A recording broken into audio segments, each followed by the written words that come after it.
Hello everyone. So today this is the second video for my cancel lecture for the next week. So the first video we talked about fracture. So we're going to talk about fatigue, baby creep towards the end of this video if I have time. So we moved on from fracture. Fracture is static.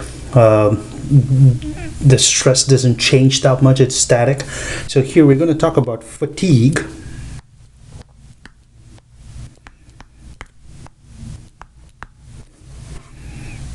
Let me see whether it's recording.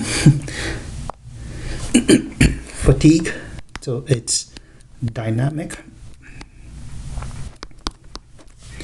and fluctuating stress.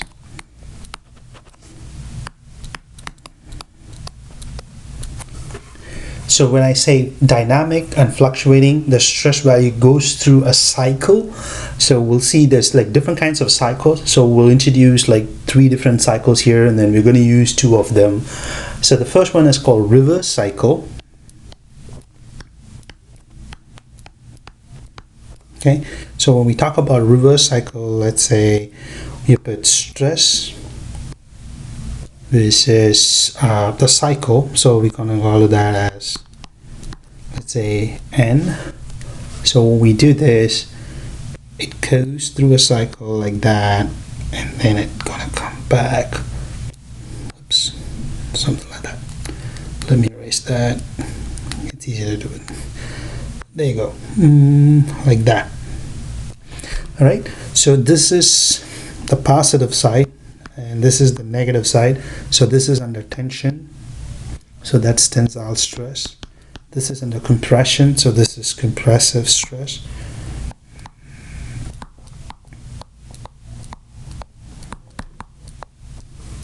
Okay, so it goes through a maximum here. Oops, it goes through a maximum here, which is sigma max. It goes through a minimum here, which is sigma minimum, and you can see they're symmetrical. So meaning sigma max and sigma min are the same, except that they're in opposite direction. So this is reverse cycle. There's another cycle called repeated cycle, right? So the difference between reverse and repeated is the sigma max and sigma min are not going to be the same. So it probably goes around like that. You can see there is a difference in there, right? So this is the plus side, this is the minus side. So that's tensile and this is compressive. And then you can see this is the sigma max, okay, and this is the sigma min. All right, so now we can get some more details out of it. So if you look at here, if I draw a line here, this is gonna be your sigma mean,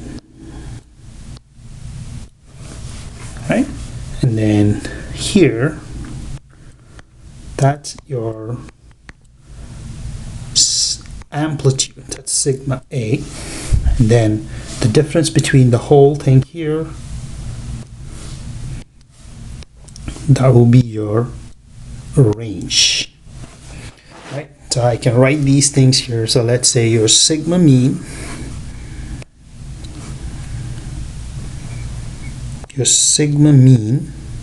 okay, so this is mean stress.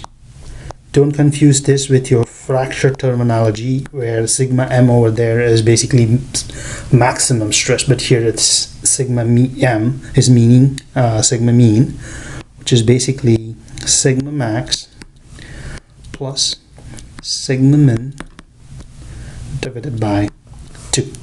Okay, so sigma r, which is the range that we talked about up there, which is sigma max minus sigma min. And then the sigma a, which is the amplitude,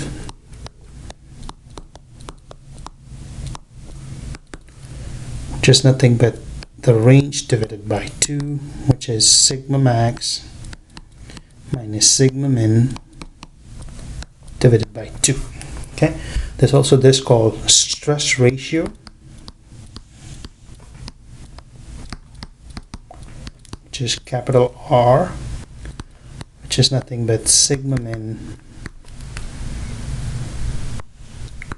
divided by sigma max. All right, so if I want to put it down like this, you can see the whole thing. So that's basically your sigma max, the one here. It's expressed here like that. This is your sigma A, which is amplitude, which is expressed here. This is the sigma range, it's expressed here. So if you think about this, then what is your R for reverse? Your R is nothing but sigma min by sigma max. It's going to be -1 because this is a positive value, this is a negative value, but both are same, and then it's going to be -1. Okay, what does your sigma m mean for your reverse cycle? You're going to add them together and divide it by 2, but they're all same value but in the opposite direction, so that's going to be 0.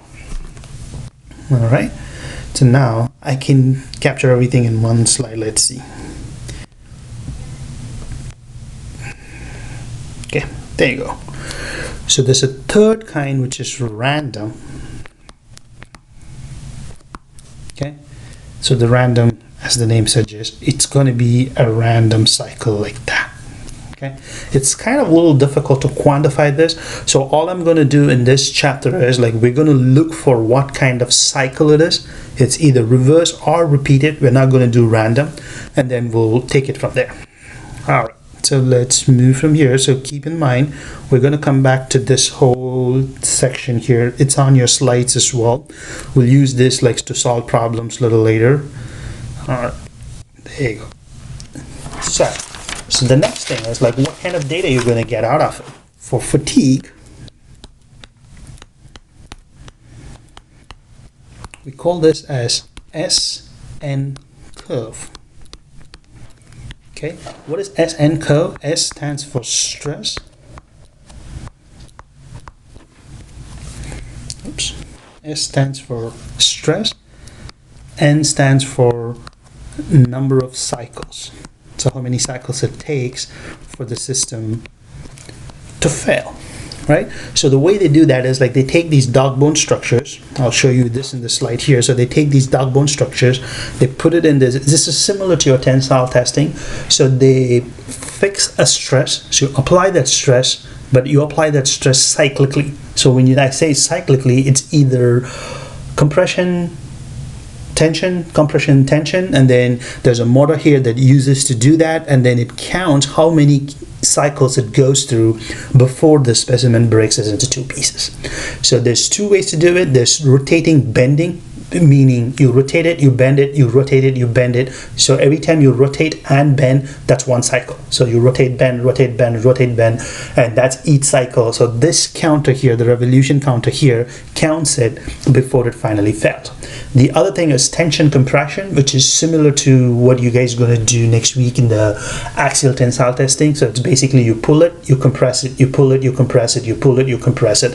The only thing is we're going to maintain the stress value, which is a force, and then you count how many cycles it takes for that to fail. Right? So what we're going to do now is so how to generate this SN curve. So what we're going to do is you fix the stress. Okay, this could be your amplitude or it could be your mean. So the problem will state that what it is. Okay, so it takes that many number of cycles to fail if it's a higher stress. Obviously, if you lower the number of cycles, or if you lower the stress, it's going to increase the number of cycles. So you're going to get a curve that's going to look like this. So most metals looks like this. For example, aluminum looks like this. So which means this is the safe zone and this is the unsafe zone. Okay, so if I'm operating at this stress value and if I went past these many number of cycles, if I pass this, then my system is going to be unsafe, which means like I have a crack and that crack can propagate pretty fast and then it's going to fail. So almost 90% of the failure occurs by fatigue. The only reason is, even though your material is going to be a ductile material, the fracture is going to be brittle, which means it's not going to give you any warning. Once it reaches this limit, the number of cycles, it's going to fail. So what happens is, like, if you're operating at this stress level, you're reaching this number of cycles. So one way to do is, like, you lower the stress value and then you can extend the life cycle there. Okay, there are some other materials which goes through this kind of curve. It gets like that. Okay, so one of the best example is steel. Okay, so now we know this is safe. This is safe and this is unsafe.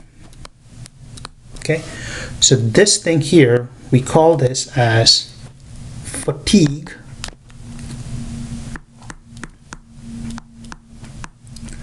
or endurance limit.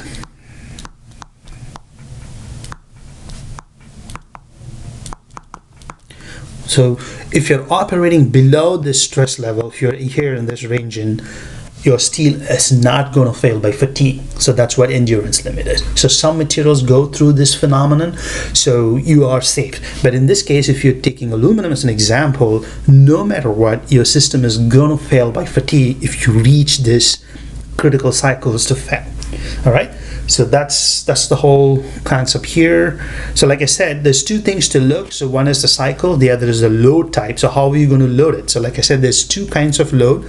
The one that you already know is tension compression.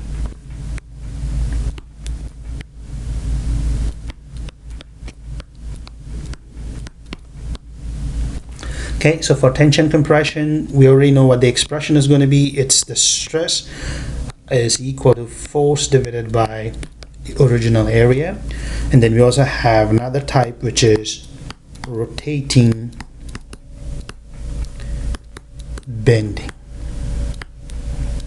Okay, so this expression is given to you, so this is what it is. So sigma equals 16 FL divided by pi d naught the whole cube. All right, so this is the force, this is the length, okay, and this is the initial diameter.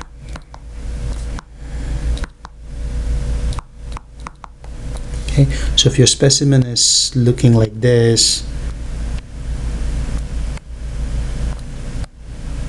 okay, this is your length and this section here is your diameter.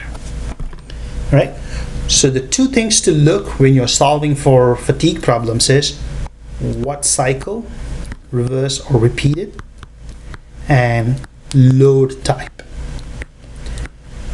Okay, when I say load type, it's going to be either tension compression or rotating bending. All right, so since we talked about this now, let's just solve some problems. So let's go to problem number 6. A cylindrical bar of 1040 steel having an SN behavior is shown in this figure is subjected to rotating bending reversed stress cycle. So we got those two the two types there. So the two things to look for: if the bar diameter is 15 millimeters, determine the maximum cyclic load that may be applied to ensure that fatigue failure will not occur. Assume a factor of safety 2 and that the distance between the load bearing points is 60. So that's L. So now we also have this thing called factor of safety. So we already talked about this. If you're going to look for factor of safety, where to include it, all we're going to do here is let me move this. Oops. Oh, there it is. Yeah. So we just have to divide this by safety factor. Okay, so that's basically your safety factor. Don't confuse this with your number of cycles, okay, in this case. I know it's in the same problem set, but yeah, we just have to be careful about that. So this is going to be 1040 steel, so look for the 1040 steel. The 1045 steel is right here, this blue curve here. So if you look at this, it actually goes through those endurance limits. So anything below this endurance limit or the fatigue limit, the system is not going to fail. So what is that value for 1040 is? It's about 310 megapascal. So if you draw a line here, so that's about that, right? All right, so we got all the data here, so let's just go and solve the problem. So this is your classwork problem number 6. Okay, so the first thing to look is, we know this is going to be rotating bending. Okay, then we also talked about, so we also know this is going to be reversed cycle. So this is reversed, right? So D naught is given to you, which is 15 millimeters, right? Your L is given to you, which is 60 millimeters. Okay, your N is 2. Again, don't confuse this. This is safety factor. I'm just going to stress that. Don't confuse this, your number of cycles here. All right. So now we know this is reversed cycle. So we know it's rotating bending. So rotating bending, we're going to use this expression, 16 FL divided by pi original diameter to the cube, right? We need to find out so we have to find out what is the maximum cyclic load. Okay, load is nothing but, so we have to find out load or force. Okay, so I'm going to rearrange this expression. So F equals sigma pi D naught the whole cube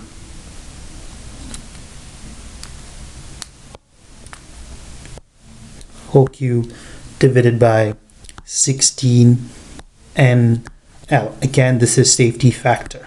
I can't stress that enough. Okay, so now we need to know what your sigma is. So we know what D naught is, we know what N is, we know what L is, we don't know what sigma is. So to know what sigma is, you have to go back to the curve here. So that's the endurance limit, which is about 310 megapascal that I talked about. So you're aware your sigma is 310 megapascal. Okay, it's the fatigue limit.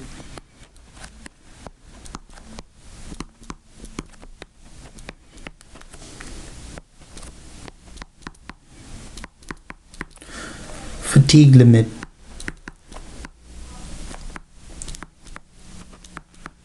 from the graph.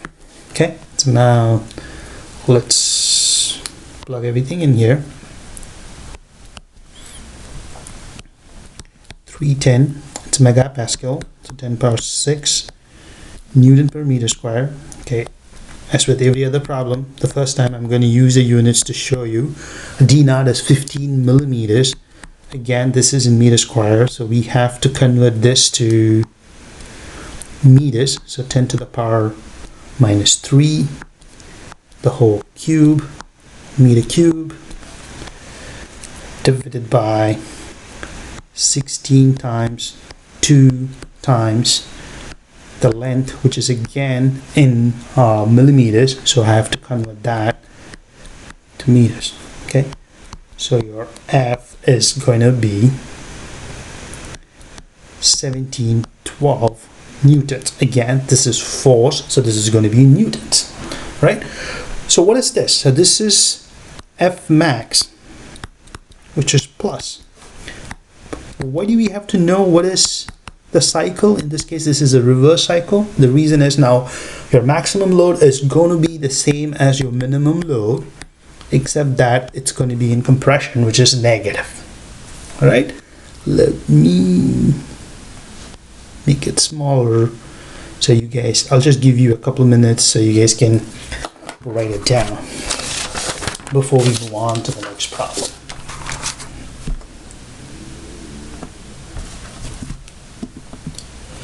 All right, so let's move to the next problem. So that's your problem number 7. So a cylindrical copper zinc brass bar is subjected to axial tension compression test using reversed cycle.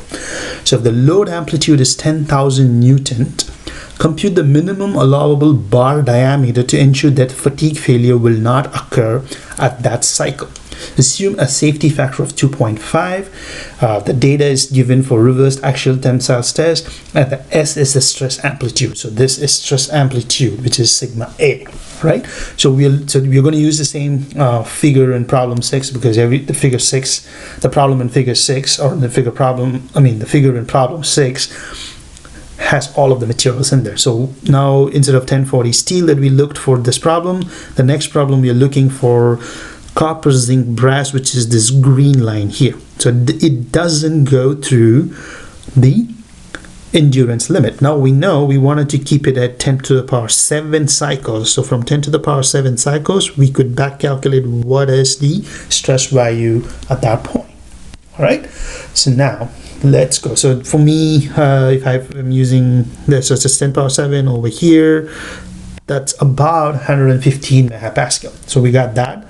So let's go to the problem here. So problem number 7. Okay. So like with the previous problem, let's say this is tension, compression,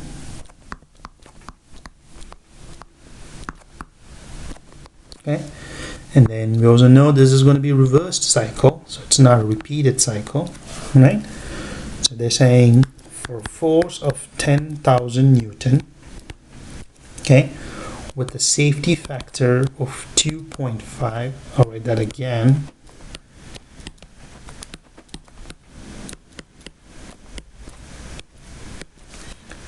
We need to do that. So this is tension compression. So we know your sigma is F divided by A naught.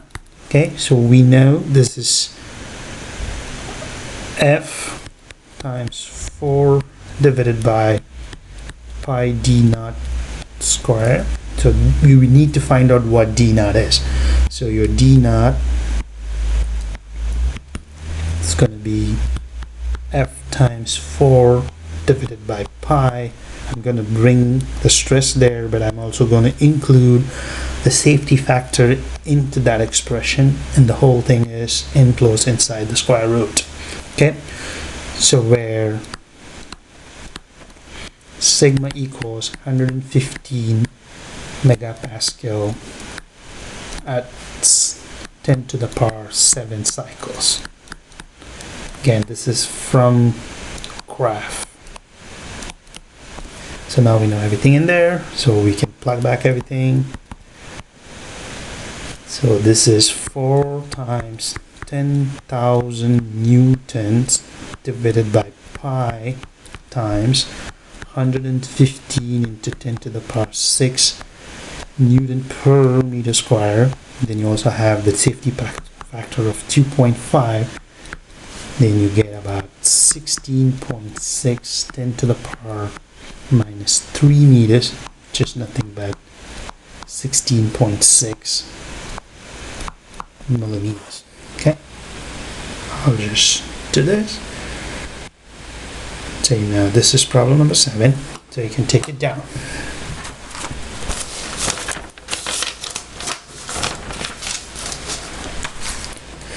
Alright, so let's do problem number 8. So problem number 8, I'm going to read it. Let's see, there it is. A cylindrical rod of diameter 14.7 millimeter fabricated from titanium alloy is subjected to a repeated tension compression load cycle and its axis. Compute the maximum and minimum load that will be applied to yield a fatigue life of 10 to the power 6 cycles. Assume that the data and figure were taken for repeated tensile axial stress. The stress plotted on the vertical axis is stress amplitude, and data were taken for a mean stress of 50 megapascal. All right, so this is for titanium. So titanium, let's go look for where titanium is in this figure, which is all the way up here on the red here. Okay, titanium is a very strong material, so you can see that's all the way up here. All right, so let's jot down everything. So for problem number 8. Okay, the first thing as we did, so this is repeated.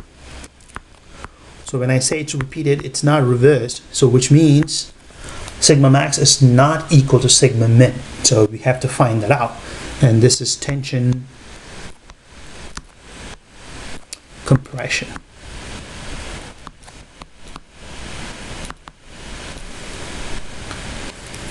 So the problem says there's a fatigue life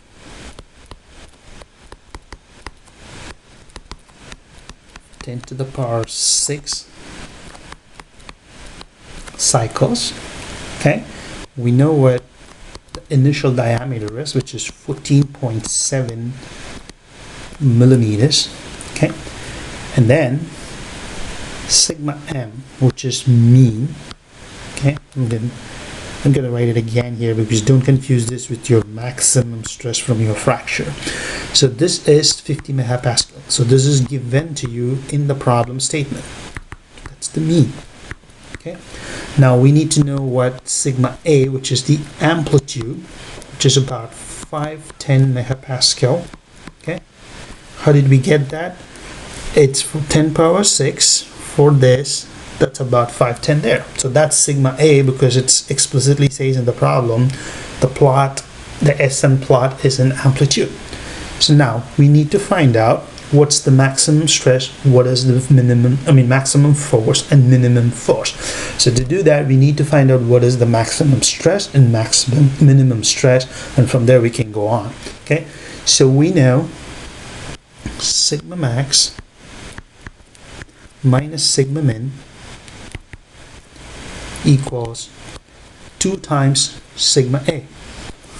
Okay, just nothing but 2 times 510, which is 1020 megapascal. We also have sigma max. We can also write this expression for sigma mean. Okay, just 2 times 50, so you get 100. So these are all in megapascal. Okay, so now we have 2 equations, so you can solve for this. So your sigma max is gonna be 560 megapascal.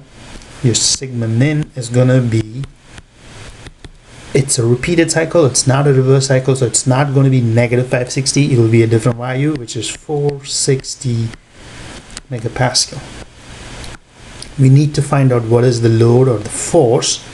So now we know what the diameter is, and this is, so your F max is sigma max times pi d naught square divided by 4. How do you get this? Because this is going to be tension compression and this is not your repeated cycle, right? So this will be 560 megapascal expanded again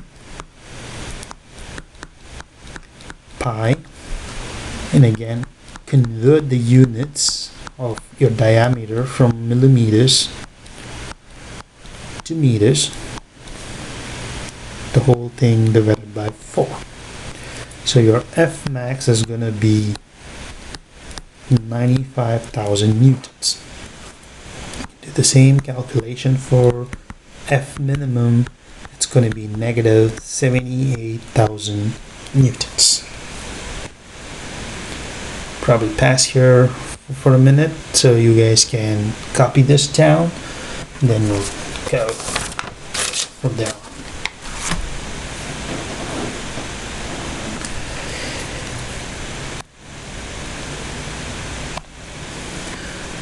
Alright, so that kind of finishes the problem set for your fatigue. There's other so there's other slides in here which is gonna talk about the fractographic studies, and then like what happens in terms of treatments, the surface treatments to to avoid fatigue and all those things. This lecture slide is up on Blackboard. Please do read this. I'm going to go through these slides as part of a review when I come back on Monday. So this video pretty much talks about the same mechanisms and everything, but I'm not reading it from the slides. And this also helps you to solve the problems, the videos. But the lecture slides, definitely I'll go through it quickly. I'll just skim through it when we come back on Monday when we start back up again. All right, so there's more videos, like some examples, and like, yeah, go read through it. It's pretty wordy. If you have any questions, just ask me when I come back on April 1st. All right, since we got a little more time, I'll finish up the creep as well, and then we will get into the problems for the creep, and then we'll do that. Okay, so creep, like I mentioned, it's at high temperature. So creep, where the materials are often placed in service at elevated temperature, like which is more than 0.4 of the melting temperatures. It's static mechanical stress. Again, this is not dynamic. It's time dependent. Again, it's permanent deformation. The way to do that is like, this is the test that you guys are going to do next week, which is your axial tensile test. So they do the same thing, but except they put the whole thing enclosed in a furnace so they can maintain the temperature or elevate the temperature from room temperature, and it will be more than 0.4 of the melting temperature. Right?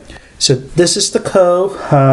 We call it as like creep strain. So there's a creep strain that goes through it with respect to time. So initially you have an instantaneous deformation, then it goes through a primary, a secondary, and a tertiary, a strain, and finally it ruptures. What are the significance of these? Instantaneous deformation is mainly elastic, that we already talked about. The primary or the transient creep, that's basically what's happening is work hardening or strain hardening.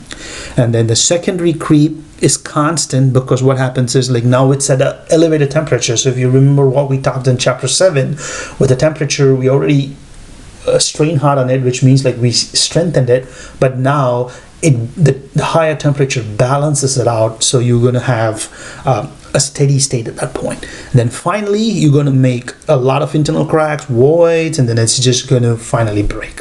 Okay, so if you wanted to get a rate of this curve here, which is basically the strain rate, which is basically the change in this and divided by the time, there's three different curves here, right? Primary, secondary, and tertiary.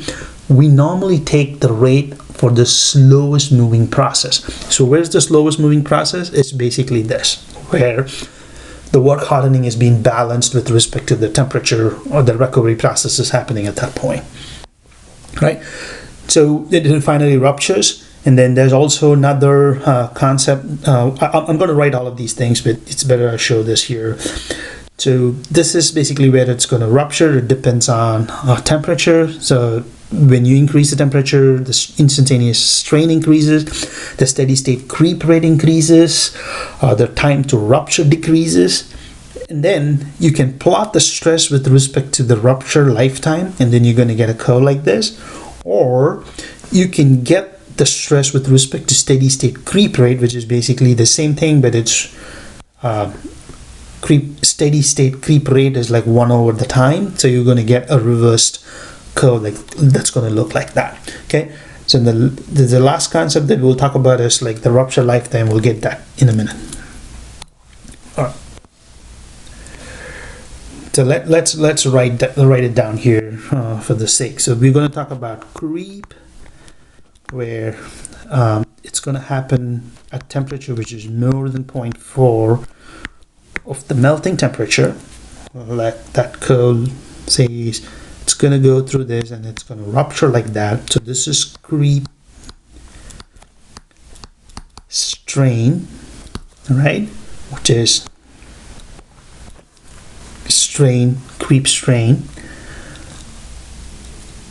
and then this is time.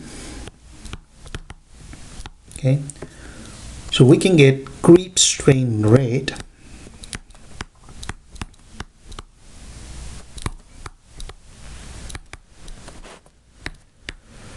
which is creep strain rate. A dot on the top means it's rate. So rate is obviously the change in strain. Rate always goes to change in time. Okay, what is this? This is basically your change in length. divided by the original length divided by change in time, right? So this is basically what we're going to do it at here. Okay, so this is del E, or the change in strain, this is change in time.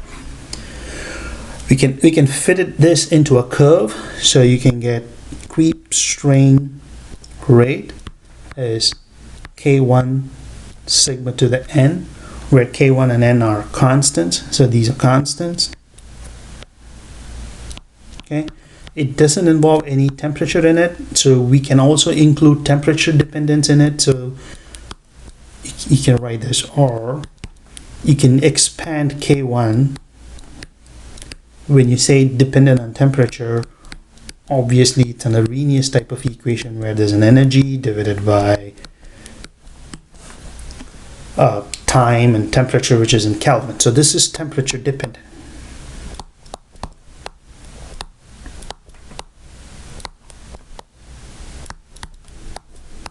Okay, so we can use either one of these. If there's no change in temperature, then we're going to use this. If there is change in temperature, we're going to use this.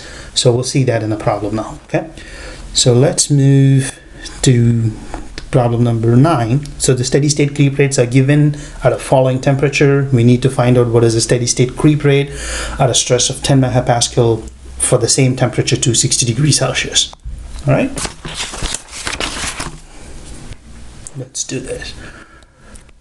Problem number 9, right? The steady state creep rate, which is in Hauer inverse, is given to you. Sigma is given to you in megapascal. So this is 2 times 10 to the power minus 4, 3, and then this is 3.65 at 25. Okay, the temperature is 260 degrees Celsius. Okay, now we need to find out what is the steady state creep rate at sigma equals 10 megapascal. Okay, how are you going to do this? Don't tell we're going to interpolate it. I keep repeating it, and every time I see students doing interpolation, but I keep repeating it 1,000 times. Interpolation is only for diffusion problems. Here you don't do that. So fit it into that expression and then find out what K1 and N is. So we're going to use this because it's not dependent on temperature, because all of this are happening at one single temperature. All right, so let's go to that.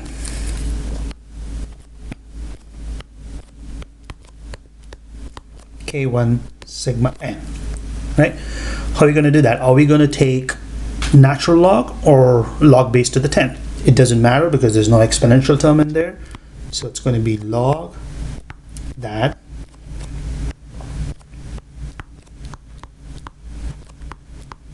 log K1 plus N log sigma. Then we can put that in 2 into 10 to the power minus 4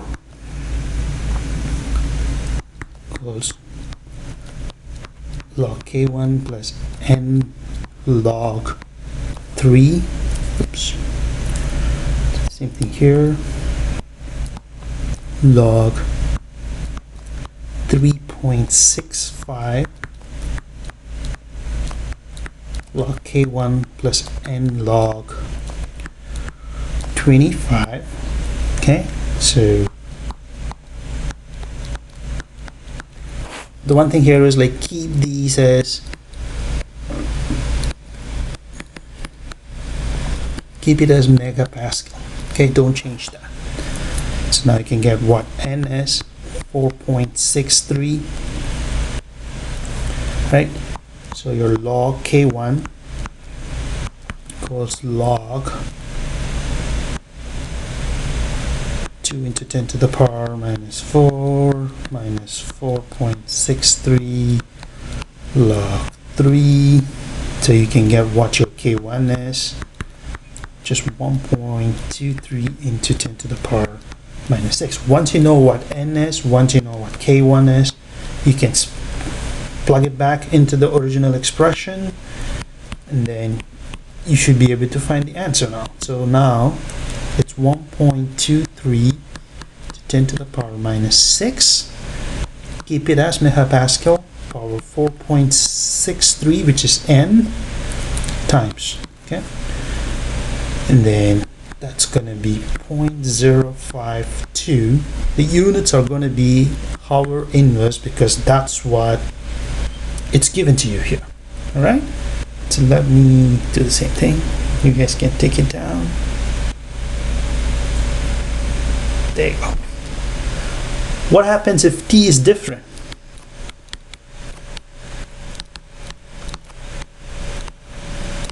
Let's say these two expressions are here for 260 degrees Celsius. Now I wanted to do it for 10 megapascal at 500 degrees Celsius or 400 degrees Celsius. So we can't use this expression. So at that point, what we're going to do is, like, you're going to use this expression if t is different.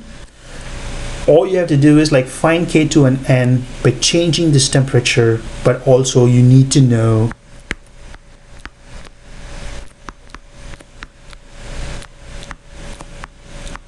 QC. All right. If we have time, I'll probably talk about this. If we can do an extra problem on Monday when I come back. But yeah, that's how you get to it. All right. So the last piece here, it's called Larsen-Miller index parameter. So what it is, like for different materials, you can, based on the stress, they can plot this, and this Larsen-Miller index is going to give you, it's given in this expression here, and then you should be able to calculate the rupture lifetime based on this. Okay, so let's write it down so you might understand a little better. So it's called Larsen-Miller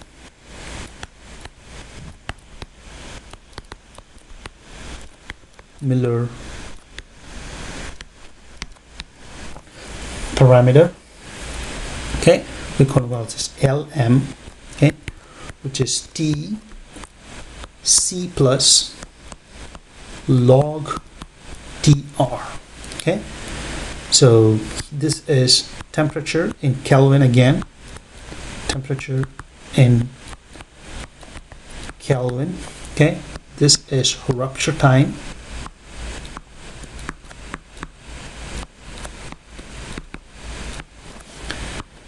That's a constant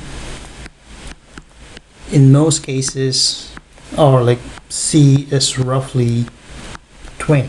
Okay, so the way this curve looks like is they plot this sigma, which is Larsen-Miller index. It kind of looks like this. So what you can do is, like, at a particular stress, you can calculate what your Larsen-Miller index is. Then this will go in here. This is going to go in here. Okay, you know what the temperature is, then you can back calculate what is the rupture time is. Make sense? So here's the curve for S590 alloy. So this is what it is. We'll do a problem based on this. Let's go. Okay, using a Larsen-Miller data for this figure, predict the time to rupture for a component that is subjected to a stress of 140 megapascal at 800 degrees Celsius. Okay, so what we're going to do is, like, at 140 megapascal, so this is in log scale, mind you, so this is 100, this is 200, so 140 is somewhere here, so you can find out what that is. So I'm going to roughly get it as 24. You just have to take into account this is 24, there's a 10 to the power 3 here, so we have to say it's 24 times 10 to the power 3, right? So let's go to the problem here. Oops, gotta wait a little bit. Switching from one program to the other, it's kind of freezes a little bit. You're almost there. So this is your problem number 10. Okay, at sigma equals 140 megapascal, at T equals 800 degrees Celsius. Again, convert that to Kelvin. All right. The Larsen-Miller index, LM is 24 times 10 to the 3. Again, this is from graph. Okay, So now let's go. So if you go back and take a look at the figure here, it says 20. So C is 20. Okay. So T 20 plus log TR is 24 times 10 to the power 3. Okay. You can get what log TR is 24 times 10 to the power 3 divided by 1073 minus 20. So your TR is going to be 233. So what's the unit? So if you go back to the curve, to the curve here, it's in Kelvin hours. So this is going to be in hours. Right, so you can just copy it down. So that kind of finishes this chapter, both fatigue and creep. So video 1 we talked about fracture, video 2 we talked about fatigue and creep. We solved about 10 problems, the classwork problems. I'll upload the homework sometime next week, which will be due after your exam. So this lecture slide is up on the Blackboard as well, so read through it. When I come back on April 1st, I'm going to skim through it and then like a review, and it's probably going to help you understand again. There are some things that I need to use the slides to explain, like the fractographic slides and all those things, to look for fractured surface and see what kind of fracture mechanism. So we'll use that time on Monday to talk about that. So your exam, so your exam is going to be on April 3rd, which is Wednesday. So next week, Monday, which is the 27th, you guys gonna just 27th? No, let me see. So next week, Monday, which is 25th, by 5 p.m. turn in your dislocation homework, so my grader will come and collect it. Outside my office there is a black folder up on the wall, so just go slide it in. Just don't put it inside my room, okay? So there's no way to get it, so just don't slide it underneath my door, because my grader don't have access to that. So when I come back on April 1st, I'll probably return the graded homeworks. I'll post a solution on the 25th, so there's no classes on 25th and 27th next week.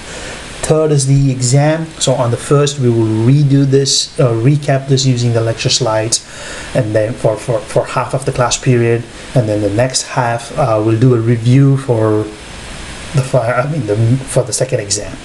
I'll post my extra office hours on Blackboard as well on Monday and Tuesday, April 1st and April 2nd for the exams. So that's it. So have a good next week. I know it's not a break, but you still have these video links to look for it, but you can you can pause and play, take your time to go through these slides.